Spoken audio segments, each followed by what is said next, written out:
আসসালামু আলাইকুম ওরহমতুল্লাহি ওবরাকাতুহ। আলহামদুলিল্লাহি নাহমাদুহু ওয়া নাস্তাঈনুহু ওয়া নুসাল্লি ওয়া নুসাল্লিমু আলা রাসূলিহিল কারীম ওয়া আলা ইবাদিল্লাহিস সালিহিন আজমাঈন। কোরআন সুন্নাহ আমল আখলাক বিষয়ক অনুষ্ঠানে আপনাকে স্বাগত জানাচ্ছি।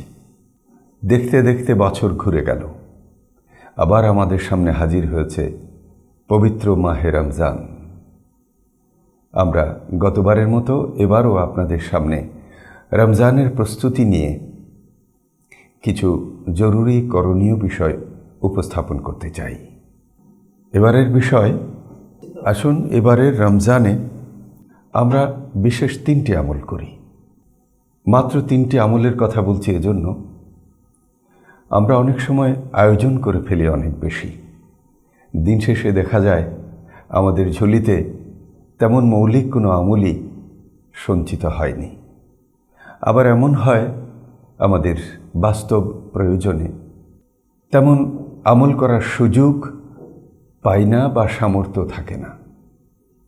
উভয় ক্ষেত্রেই আমরা চাই আমরা যেন সংক্ষেপে 3টি আমল নির্ধারণ করি এবং মনোযোগের সাথে সেই আমলগুলো করি। রমজান শেষে দেখা যাবে আমাদের সঞ্চয়ে অন্তত 3টি মৌলিক আমল যুক্ত আছে। তার পাশাপাশি অন্যগুলো তো আছেই, যেমন আমাদের 5 ওয়াক্ত নামাজ, তারাবি জামাতে পড়ার চেষ্টা থাকবে তো অবশ্যই, তাহাজ্জুদ পড়ার চেষ্টা থাকবে, আমরা নিয়মিত দান সাদাকার সাথে তো অবশ্যই আমরা যুক্ত থাকব। আর সবচেয়ে গুরুত্বপূর্ণ সেটি হচ্ছে বিশ্বাস ও মনোযোগের সাথে, বিনয়ের সাথে আমরা রোজা আদায় করব। এবার আসুন আমাদের সেই 3টি আমল, যে 3টি আমলের কথা আমরা বলতে চাই।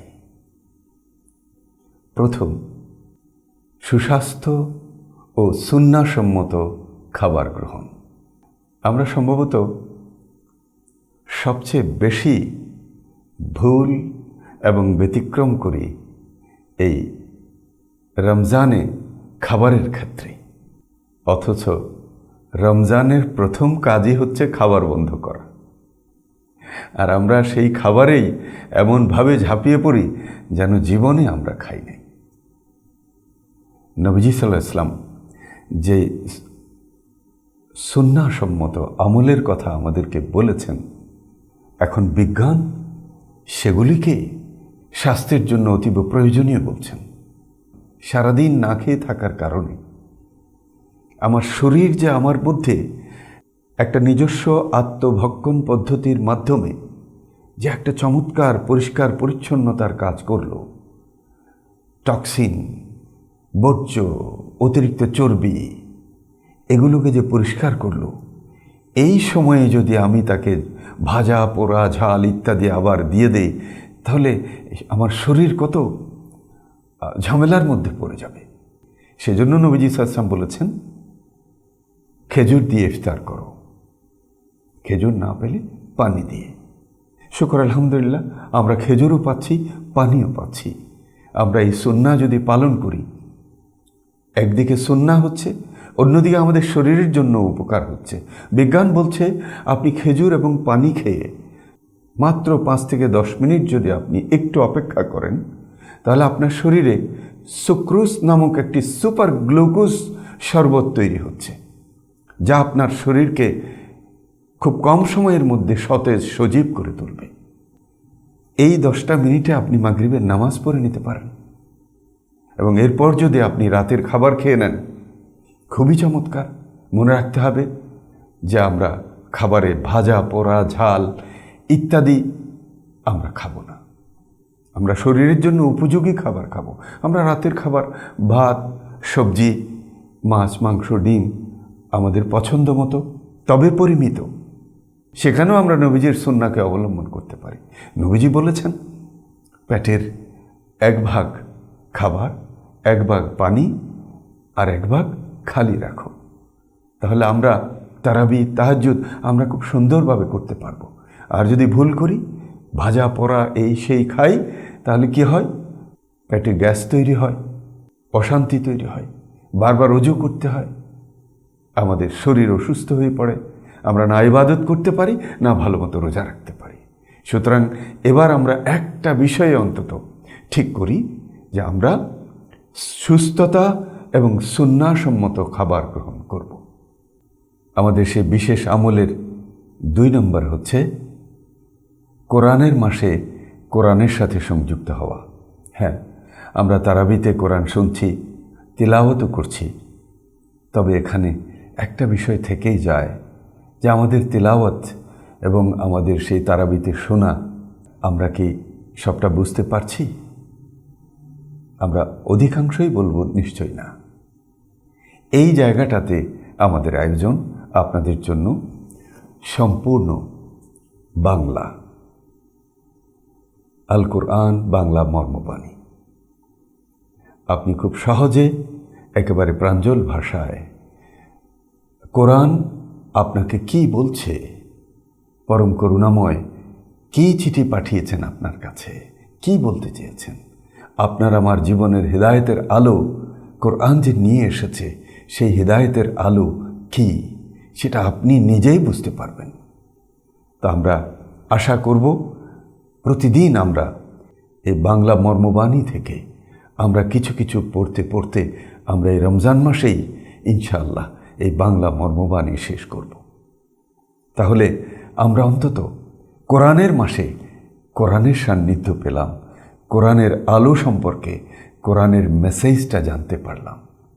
কোরআন যে আমাদের জন্য, আমাদের চলার জন্য সব কিছু বলে দিয়েছে তা আমরা বুঝতে পারব। 3 নম্বর এবং সর্বশেষ আমাদের বিশেষ আমলটা কি? নিশ্চয়ই খুব আগ্রহের সাথে অপেক্ষায় আছেন যে কী হতে পারে। সেটি হচ্ছে ডিজিটাল ফাস্টিং। আমরা তো ফাস্টিং করছি, খাবার দাবার থেকে, অশ্লীলতা, অন্যায়, স্ত্রী সংসর্গ থেকে মুক্ত থাকছি। কিন্তু এই আধুনিক সময়ে ডিজিটাল ডিভাইসগুলো যে আমাদের সামনে অন্যরকম অশ্লীলতা নিয়ে উপস্থিত হচ্ছে, আমাদের মহামূল্যবান নেয়ামতের বরকতের সময়কে খেয়ে ফেলছে, এটা আমরা অনেক সময়ই খেয়াল করি না। সেই জন্য আমরা আপনাদের কাছে অনুরোধ জানাবো, এই digital device, mobile, internet, Facebook এবং অন্যান্য ডিভাইস থেকে আমরা নিজেদেরকে মুক্ত রাখব। কারণ কখন আপনার সামনে অসুন্দর ছবি, অশ্লীল ছবি, অশ্লীল তথ্য চলে আসবে আপনি জানেন না। স্ক্রিন আপনাকে জিজ্ঞাসা করে উপস্থাপন করছে না। সুতরাং আপনি যদি রোজা অবস্থায় দেখে ফেলেন, আপনার রোজা তো দুর্বল হয়ে যাবে, অনেক সময় নষ্টও হয়ে যেতে পারে। সুতরাং আমরা এই আধুনিক সময়ের আধুনিক আমল, আমরা এই রমজানে ডিজিটাল ফাস্টিং করব। হ্যাঁ, জরুরি প্রয়োজনে আমরা দেখব, অফিসের কাজ, পারিবারিক খবরাখবর, জরুরি বিষয়ে অবশ্যই আমরা মোবাইল ব্যবহার করব, আমাদের ডিভাইস ব্যবহার করব। কিন্তু এর বাইরে আমরা আর কিছুতেই জড়াবো না, এগোবো না, দিনে হোক রাতে হোক। তাহলে আমাদের রোজা এক নিশ্ছিদ্র পবিত্রতায় উদ্ভাসিত হবে, অলঙ্কৃত হবে। আমরা আশা করছি এই 3টি আমল, মাত্র 3টি আমল যদি আমরা করতে পারি, ইনশাআল্লাহ সারা বছরের জন্য আমরা নিজেকে শৃঙ্খলার মধ্যে নিয়ে আসতে পারব এবং নিজের দুনিয়া ও আখিরাতে সাফল্যের দিকে নিয়ে যেতে পারব। এ পর্যন্ত আপনাদেরকে যা বললাম সেটি আপনারা এই ছোট্ট কাগজটির মধ্যে, এই ছোট্ট কণিকার মধ্যে সম্মিলিতভাবে খুব সংক্ষেপে পাচ্ছেন।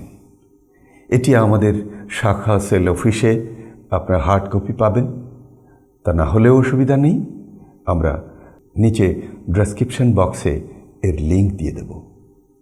ইনশাআল্লাহ আপনারা উপকৃত হবেন। আমরা চাই আমাদের রমজান হোক আমাদের জীবনের জন্য সাফল্যের দিগন্ত উন্মোচনকারী একটি মাস, যেই মাস আমাদের জীবনকে বদলে দেবে, আলোকিত করবে, আমাদের পরবর্তী জীবনকে সাফল্যমণ্ডিত করবে এবং আমাদের আখিরাতকে সাফল্যমণ্ডিত করবে। মহান রব্বুল আলামিন আমাদেরকে তৌফিক দান করুন। ওয়া আখিরু দাওয়ানা আনিল হামদুলিল্লাহি রাব্বিল আলামিন। আসসালামু আলাইকুম ওয়া রাহমাতুল্লাহি ওয়া বারাকাতুহু।